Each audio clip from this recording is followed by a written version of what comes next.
এই ভিডিওতে তোমাদেরকে দেখাবো একটা সাদা রঙের জবা ফুলের গাছ রিপোর্টিং। এই গাছটা আমাকে পাশের ফ্ল্যাটের এক কাকিমা গিফট করেছেন। ওনাদের যেহেতু ফ্ল্যাটে জায়গা খুব কম, তাই যত্নের অভাবে গাছটা নিজেকে মেলে ধরতে পারেনি।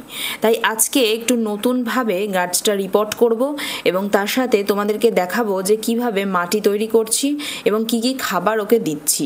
শুধুমাত্র কিন্তু গাছ লাগালেই হয় না, তার খাবার পাচ্ছে কিনা, যথেষ্ট নিউট্রিয়েন্ট পাচ্ছে কিনা, এটাও কিন্তু তার সাথে সাথে খেয়াল রাখতে হয়।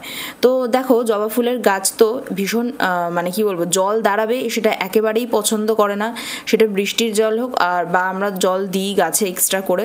তো ওই জন্য মাটিটাকে রাখতে হবে সবসময় ঝুরঝুরে। সেই জন্য আমি মাটিতে একটু বালি মিশিয়ে নিয়েছিলাম, তার সাথে মিশিয়ে নিয়েছিলাম একটু ভার্মি কম্পোস্ট বা গোবর সার, তার সাথে মিশিয়ে নিয়েছিলাম নিম খোল।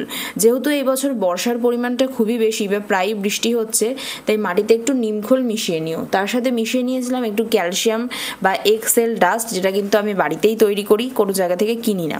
দেখো, ড্রেনেজ সিস্টেমগুলো বন্ধ করে নিয়েছি। তারপরে আমি অ্যাজ ইউজুয়াল কিচেন ওয়েস্ট ব্যবহার করেছি, যেটা কিন্তু সমস্ত রকম গাছের জন্য ভীষণ উপকারী বা খুব দরকারিও বলতে পারো। এগুলো কিন্তু তোমরা ব্যবহার করার চেষ্টা করবে, আশা করি ভালো ফল পাবে। মাটিটা দিয়ে খুব সুন্দর করে আমি পাত্রটা ভরাট করে নিলাম এবং আগের যে পাত্রটাতে গাছটা বসানো ছিল সেটাকে থেকেও কিন্তু খুব হালকা হাতে গাছটাকে ছাড়িয়ে নিতে হবে। কারণ তোমরা জানো যে গাছটার যদি বেশি আমি জোড়াজোড়ি করে টেনে বার করতে যাই, তাহলে কিন্তু রুটগুলো ক্ষতিগ্রস্ত হতে পারে। তো যাই হোক, পাত্রটাও ভেঙে গেল, আর কিছু করার ছিল না, পুরনো হয়ে গেছিল প্রচণ্ড। তো যাই হোক, আর নতুন যে পাত্র টবে বসাবো গাছটা, সেটার মধ্যে একটু হাতের সাহায্যে জোরে চেপে বসিয়ে দিলাম এবং বাকিটা কিন্তু মাটিটা আমি ভরাট করে নেব।